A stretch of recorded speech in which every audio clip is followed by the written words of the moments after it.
Hello and welcome to Nitro Talk. We have a very important episode today. One I'm very surprised I have not thought to do an episode about yet. But we're doing that episode today. But before we get into it, I would like to run some episode ideas by everyone to see if there would be some interest in these videos. Number one, I recently, now let me set the stage for this. I've been a YouTube watcher for many years. I've been an eBay buyer for many years. I've always kind of dug eBay drama videos on YouTube. I always found them interesting. I recently found myself embroiled in some eBay drama. So I've been thinking about making a video explaining, and this is relating to a Nitro engine, this eBay drama.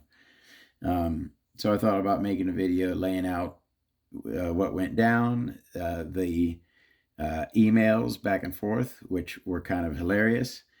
I think it'd be a real interesting video. If anyone has any interest in checking that out, please let me know.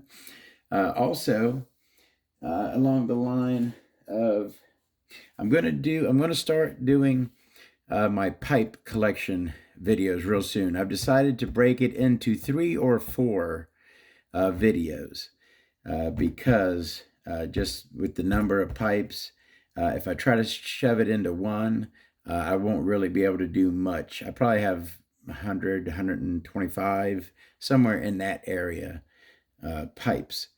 So to actually do a legitimate video that we can actually look at each pipe and have a word on it, I'm going to break it into 3 or 4 sections, that one. All right, but anyways, along the vein of the collection videos, would anyone be interested in checking out my carburetor collection, Nitro engine carburetor collection? That right there is, my opinion, one of the worst carburetors ever made. That's the Serio big block carburetor that comes on the Calaris, the Calari LC 28 and 30, or 30 and 32. Anyways, would anyone be interested in checking out my carburetor collection? And then also, I know that this isn't directly hardcore related to Nitro specifically, but every Nitro vehicle does have 2 servos in it.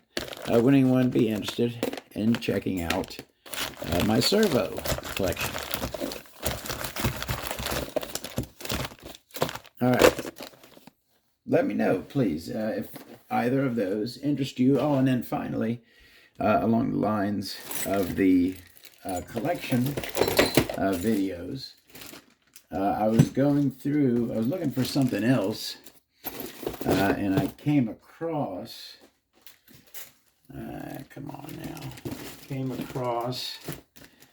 well, anyway, this is one bag of just sleeves. I got a couple other bags with sleeves and pistons sets, but anyways, I figured maybe a cool video would be to go through my bags of piston sleeve sets and whatnot, and look for some cool sleeves, like high port count, 8, 10 port sleeves, ones that have been modified, stuff like that.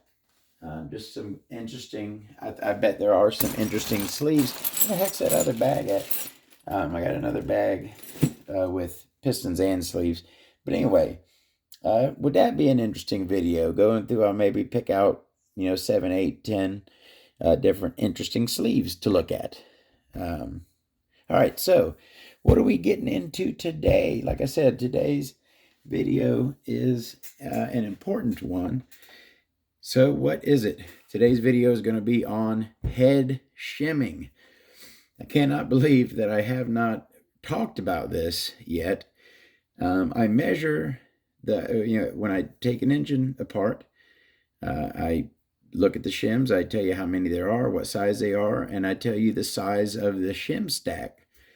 But I haven't really explained what a shim stack is and how you measure the head shim clearance on an engine. We haven't really got into it. So we're going to talk about that today. All right, so let's go and get into that. And I figured we would take an engine and use it as our guinea pig to discuss head shimming. And for that, we will use this Hyper 21 8-port that I personally modified for race use and ran in buggy for a few gallons a few years back. This Hyper 21, don't know this particular Hyper 21, but the Hyper 21 8-port was one of the first engines I've ever had. In my first 5 engines ever was a Hyper 21 8-port. Don't really remember exactly where I got it. I'm sure it was on eBay. I don't remember if I got it by itself or... No, I do remember exactly where I got that. Hold on a second. Duh, I remember where I got that. I bought it at a pawn shop. Here's the box for it. Well, duh. I bought this for $39.99 at a pawn shop, which was an absolute frickin' steal for a brand new in the box Hyper 21 8-port. And you see turbo engine. It was not turbo plug. What they were referring to there, this was a pull start engine. As you can see, I believe there's different versions with pull start, without pull start, and this H2112. I don't know if does it say on here somewhere. Probably says in here. We're getting into the Hyper 21 here, but yeah, I bought this at a pawn shop there. Is there a date on it? $39.99, or I could have laid it away for only $9. That's a pretty cool design on the box there, huh? But anyways, yeah, that's where I got my first Hyper. Oh, I'm sorry, I get sidetracked. So what is this turbo engine referring to? As you can see in the picture here, this is the pull start for the pull start version, which is what this started life as. I converted it. And the one-way bearing in this, and I probably do have a spare one of the one-way bearings in with my one-way bearings, and yes, I do. There's one of the one-way bearings that is in the Hyper 21 pull start, the turbo 8-port, and as you can see, it's got little fan blades on it there. That is what they're talking about. That is their turbo one-way bearing, essentially, right there. So that's what they're talking about with the turbo. That's the turbocharger, essentially. Yeah, right. All right. So we've talked about that, and we will have this out because I'm going to be filming a video on it very soon, the Hyper 21 8-port version. All right, but today we're talking about head shimming. 5, 6, 7. Oh, what does that mean? What's he talking about? 5. Now, I don't know where in the heck I read this, but I did read it somewhere, and it has worked for me quite well throughout the years. It's like a basic rule of thumb starting point. Now, I have learned that it is not a constant. I've seen engines run great with much smaller head gaps. And I've seen engines run great with much larger head gaps. So it is not an exact science, but I have found that with 21 engines, which is my main interest, big blocks. This is okay. I have found it works fine with 28s as well. So big blocks, small blocks have smaller head clearance than big blocks. So this is a big block thing. 5, 6, 7 for 20%, 25%, 30%. Then, and like I said, this is a basic jumping off point. I have found that when I set engines to these numbers, I've never had it not run at least perfectly fine with if you're running 20% fuel, a 0.5 millimeter. If you're running 25% fuel, 20% fuel, 0.5, 25% fuel, 0.6, 30% fuel, 0.7. That is your head clearance. Okay, so how do you measure that? And we will see how we measure that right now. If I can get this shim off of here. All right, so what your head clearance is the distance from the top of the piston at the very top of its stroke and the very bottom of your head button. Let me throw a clutch nut on here.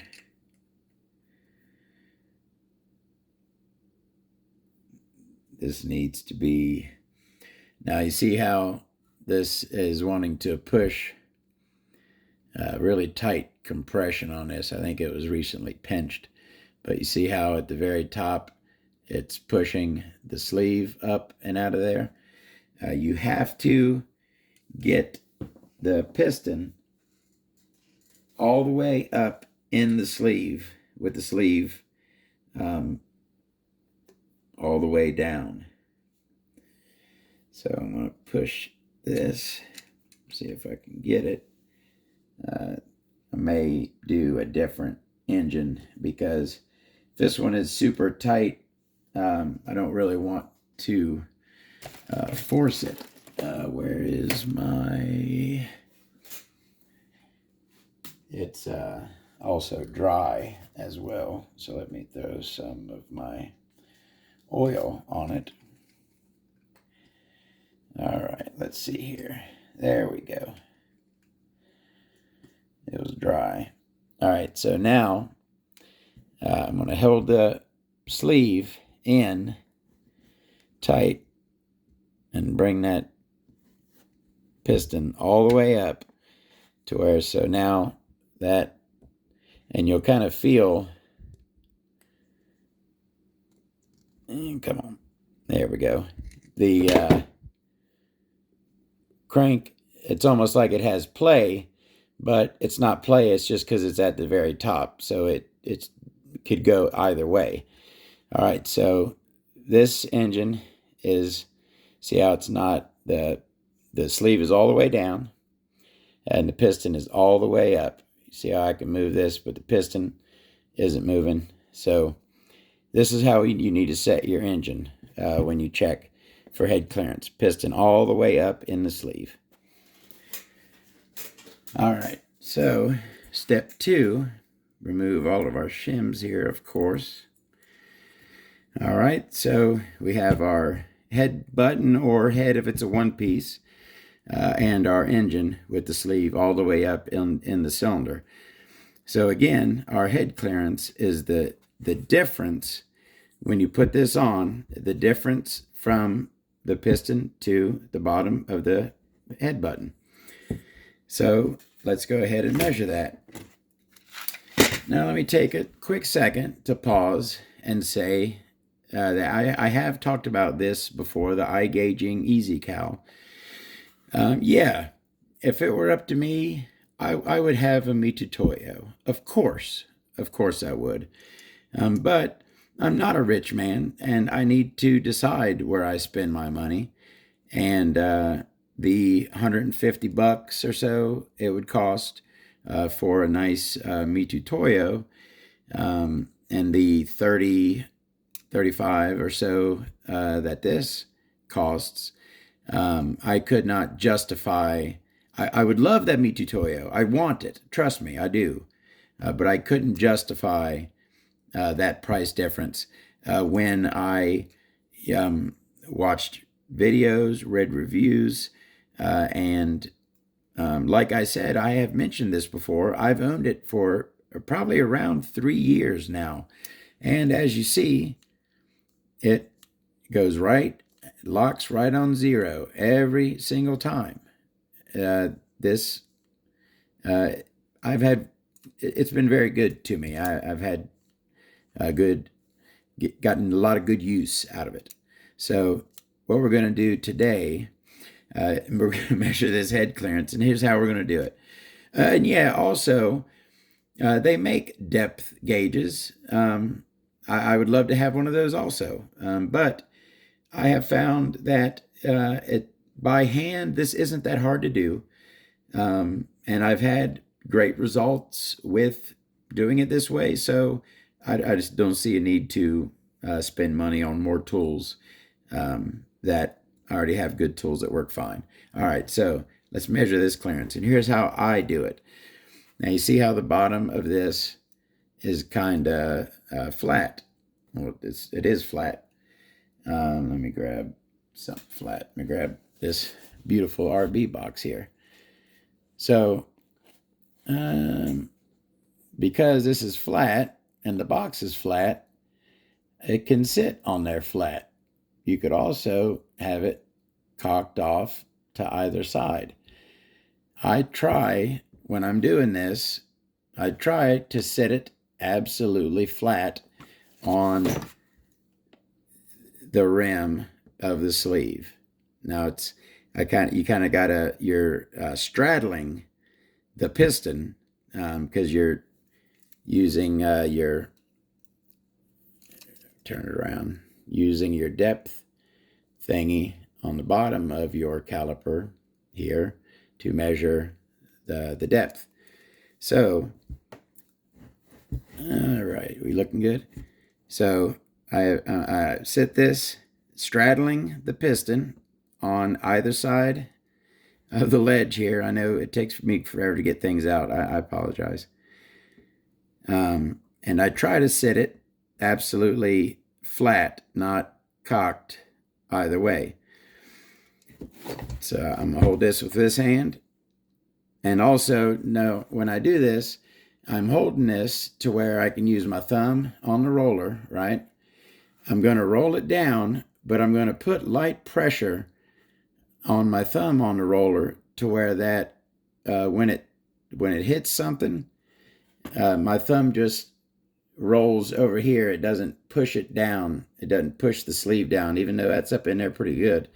On this one, sometimes it isn't. So I really gently with my thumb roll down to where when I hit resistance, my thumb starts slipping. All right. You understand what I'm saying? All right. So we're going to measure this. I'm going to sit it nice and flat. All right. I can feel it nice and flat on there. I'm going to start to roll down with my thumb gently. I'll look for it to touch, and I'll also feel for it. So now it has touched right now. My finger's slipping. So I now take it off, and there's my reading. I will look, and I see 3.66. All right. I do this 3 times, and then do an average is what I do, because it's, as you'll see, I will get usually about a 0.1 difference. Can be, or sometimes it's exactly the same. And I turn the engine a little bit, right? Each time I turn the engine and do it from a different place. All right, so now I come in here, hold it nice and flat, roll that down, see it touch right there, and I look and I got 377. 0.11 difference. So now I roll it one more time. I come in one more time, nice and flat. There we go. Oh, got to get to where I can roll it. All right, there we go, nice and flat. Rolling on down. And touches right there. And I've got 368. So 366, 368, 377. I'm going to call that 37.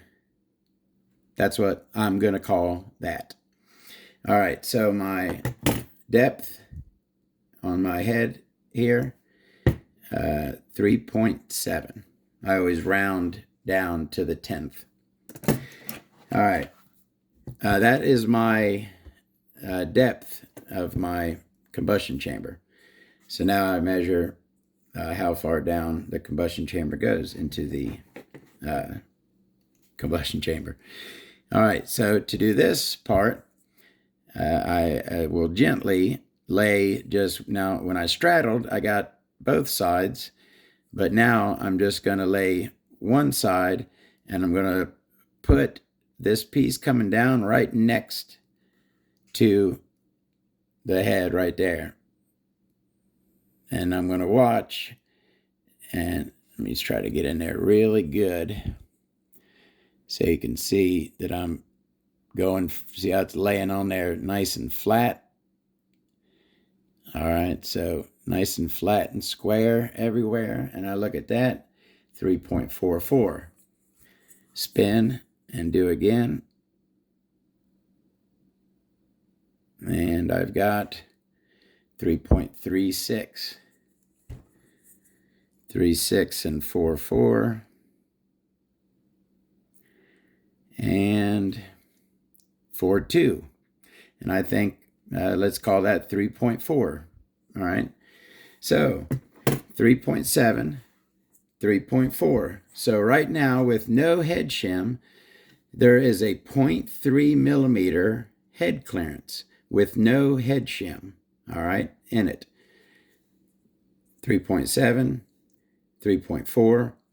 So a 0.3 difference of head clearance. Now, what did I say was that magic, not magic, but good base starting number? 5, 6, 7, right? We've got 0.3 now, and the shim stack is 0.3. So what is that? That is 0.6. I use 25% fuel. 20.5, 25, 0.6, 30.7. That is a good starting point, base point. Just so happened, now I did not know this was going to come out to exactly 0.6. Had it come out to 0.8, I would have made the point of, like I said, certain engines. Now, all right, let me go ahead and do different engines. Some operate better on a smaller head clearance. Some operate better on a larger head clearance. But I read somewhere, and I have found it is a good rule of thumb starting point for big block engines. For 20% fuel, 0.5.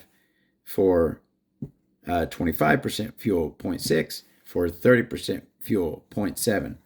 And as you can see, the higher the fuel nitro percentage, the more clearance you need, because that makes the compression higher, so you have to lower that compression. Adding a head shim lowers compression. Removing a head shim raises compression. All right, so I've done that. I wanted to have a quick word about the PT21 XBG that I had reviewed already. I've done this a month or two ago. I forgot to mention something when I did this, and it's important. I hate when I do a video and I forget something that is really important.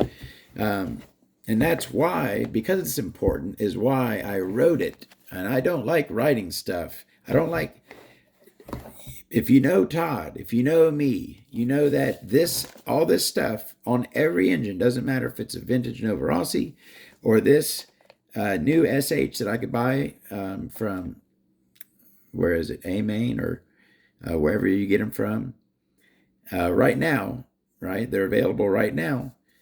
All this stuff is supposed to be preserved. You don't get oil on it, you don't mess it up, and you really shouldn't write on it. But I felt that it was that important.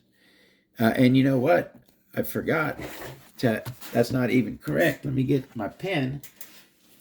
For break-in, when I went to break in this engine, and I've broken in two of these. I have two of these in my buggies. Both of them, I could not get them to run until I added a shim. They came, I don't remember exactly what the clearance was, but, and that's the, thank God. I'm sorry. Thank God, right? Thank God I remembered. Do not, I should have said this at the beginning. I hope everyone isn't tuned out. Do not go and start messing with your head shims. The first thing you do, the very first thing you do, is trust the manufacturer. You only mess with this if you're having problems. You don't take a perfectly good engine and go messing with its shims. Do not do that. The manufacturer puts the head shims on an engine that it is supposed to have. Yes, mistakes can happen.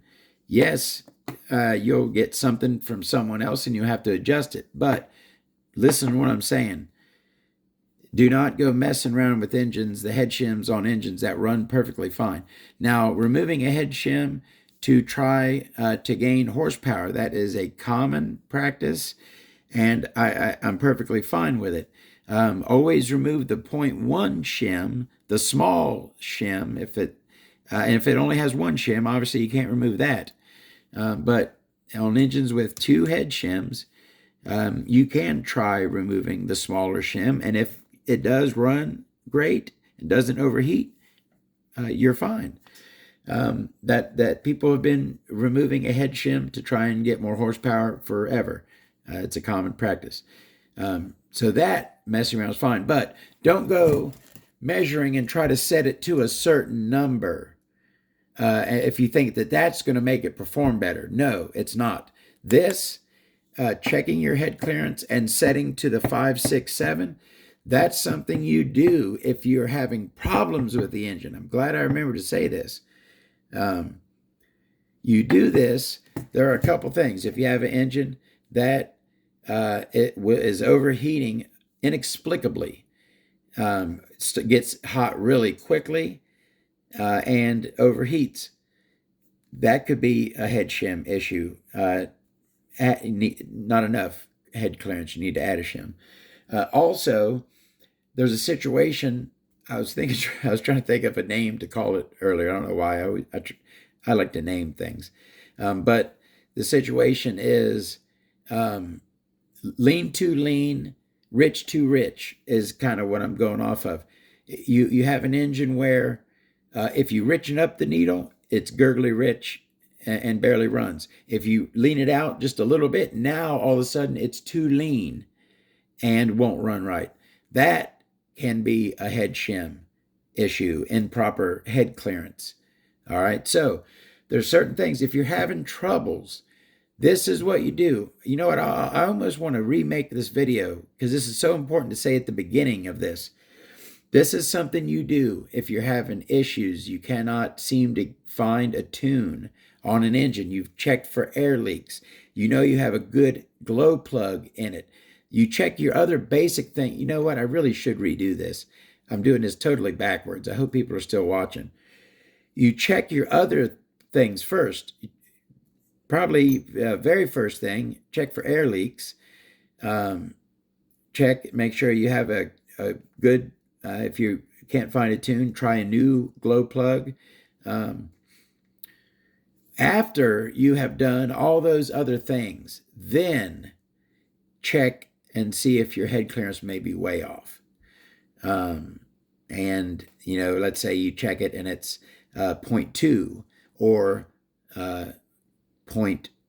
No, it's 0.1. It'd be 1.0. It'd be a millimeter or 0.95. Okay, let's call it. Then give it a try, setting it to, if you're running 25% fuel, like I have been running 25% for years, so I have always set my engines to 0.6, and I've never had an engine that did not run good, a big block engine that did not run well with a 0.6 millimeter head clearance. So that is what I'm saying. I hope everyone stuck around to the end to get those important parts about this. What I get my pin for. Oh, and I'm all over the place all the time. 0.4 millimeter total shim stack for 25% fuel at, I do have horrible handwriting, break in. That was, now an engine will, generally speaking, require more clearance, another shim for break-in, and which that additional shim can be removed after break-in. That is the point I was going to make. I haven't really thought about that. That's another thing.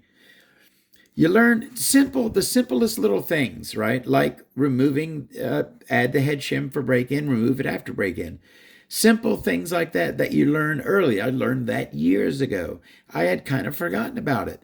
These engines, the SH PT21s I have in 2 of my vehicles, they would not run right for break-in, so I had to add a shim to them, right, making it a 0.4 millimeter total shim stack in it. And that made it run fine for break-in. And those 2 engines are now about 5 gallons, both of them, past break-in. And I did not think to maybe try taking that shim out. Now, I'm not saying that, I've got 15% more power locked away that I just have to take out that shim and there it is. No, it's not. And like I said, none of this with nitro engines. Please, if you take anything from me, take that. Nothing with nitro engines is an exact science. Every engine is going to vary a little bit. There's no perfect base needle settings for all engines. There's no perfect head clearance for all engines. Nothing is a given. You have to check and test each engine. So I have not, I put the shim in for break-in, and I've put 5 gallons on it with that head clearance, right, like that. And I get plenty of power. I love the power I get out of these engines. But and I'm going to make a video on it, I'm going to remove a 0.1 and always remove 0.1. Now, that's another thing I forgot to show y'all. This is my collection, my bag of head shims. Let's say when I open up this engine, it's got 2 2s, right? Because it's got a 0.4 millimeter total shim stack. Let's say it has 2 2s. I'm not going to remove a 2. You never want to go more than 0.1 at a time. That's my opinion. So let's say this does have 2 2s in it. I will come in here, find a 0.1 for a 21 size engine, a 0.1 head shim, and I will replace one of the 0.2s with a 0.1, that making it as if I was removing a 0.1 millimeter head shim. And I want to see if it does run better. That's what I want to start doing on my channel, is some real world testing of stuff. Testing of pipes, the pipe that is recommended for an engine versus something that's totally different. Like if this pipe if a pipe recommended for an engine is a long pipe, right, a torque pipe, I want to try that engine with a short pipe, a high-end pipe, and compare, see the difference of them. I want to start doing some testing. So one of the first tests I'm going to do, I do have the GMAR. I took one of these out of one of my buggies and I put the GMAR in. But in my Kyosho, I still have the SH engine in my Kyosho. I'm going to remove 0.1 millimeter of a head shim and see how that engine runs. That's going to be one of my first tests. All right, I've talked enough. Thank you so much for watching. If you're still here, really appreciate it. I will see y'all next time.